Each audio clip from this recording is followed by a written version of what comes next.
السلام عليكم. اليوم جبت لكم وصفة المقروط اللي طلبتوها مني، مقروط الكوشة مبسس معسل حتى القلب مع كل الأسرار باش ما يتفتت لكمش في الكوشة ولا في المقلاة. تبعوا الوصفة للأخير. هنا نحتاج 3 كيلات سميد متوسط،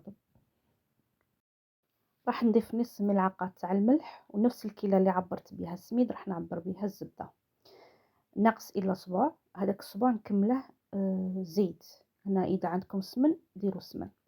راح نفرك مليح بيديا حتى هذيك يعني الزبده تدخل لنا في الحبيبات تاع السميد، والمقروط تاعنا يعني يجي مبسس ويجي طري في الكوشه.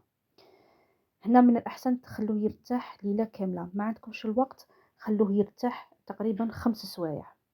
هنا في هذه الاثناء كنت ديجا يعني فسخت اللوز تاعي وخليته يرتاح. طحنته الطحنه الاولى، الطحنه الثانيه زدت ملعقه سكر وملعقه تاع زبده، بعدين زدت قطرات من ماء الزهر وفركته مليح بيديا، يعني عجنته حتى يطلق لنا هذاك الزيت تاعه. هنايا وزنته 10 غرام، غطيته بابي سيلوفان.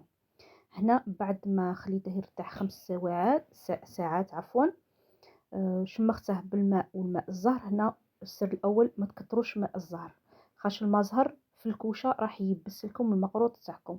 هنا من الاحسن ديروا عطر ماء الزهر، ما عندكمش ديروا قطرات من ماء الزهر فقط. راح نكوروا كويرات تقريبا 30 غرام، والكويره هنايا ما لازمش تكون مشقه، يعني تكون مشربه طريه. بعد ما وزنته عطيته بالكيس بلاستيكي، يعني هنا بديت ندير بالحبه تاعي، نشكل بالحبه تاعي. اذا هنا راني نحلها ونضيف الحشو تاعي ونقلق مليح ونبسها مليح بيديا، يعني نزير عليها حتى نتحصل على الكويره تكون رطبه. هنا جبت المول تاعي درت فيه قليل من الزيت باش ما يلصقليش، وهنا نزير مليح هذيك الحبه تاع المقروط تاعي هنا باش يجيني يعني هذاك الزيكزاك يجيني شباب. بهذه الطريقه سقمت مليح الحبه تاعي باش تجيني مدحوفه.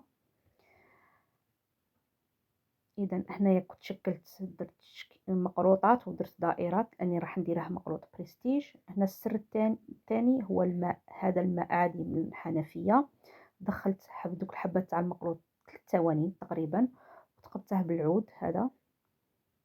يعني هذه الطريقه الثانيه، هذا السر الثاني. هنا هذا السر تستعملوه في المقروط الكوشه ولا في المقروط المقلى ايضا. هذا السر ما راش يخلي المقروط تاعكم ينتحل سواء في الكوشه سواء في المقلى. ديره في فرن 180 درجه حتى يتحمر النار. تخرجه من الكوشه هو سخون، ديره في حسل تكون خفيفه تقريبا 2 ساعات هو في الحسل، بعدين نعسلوه ونزينوه بهذه الطريقه.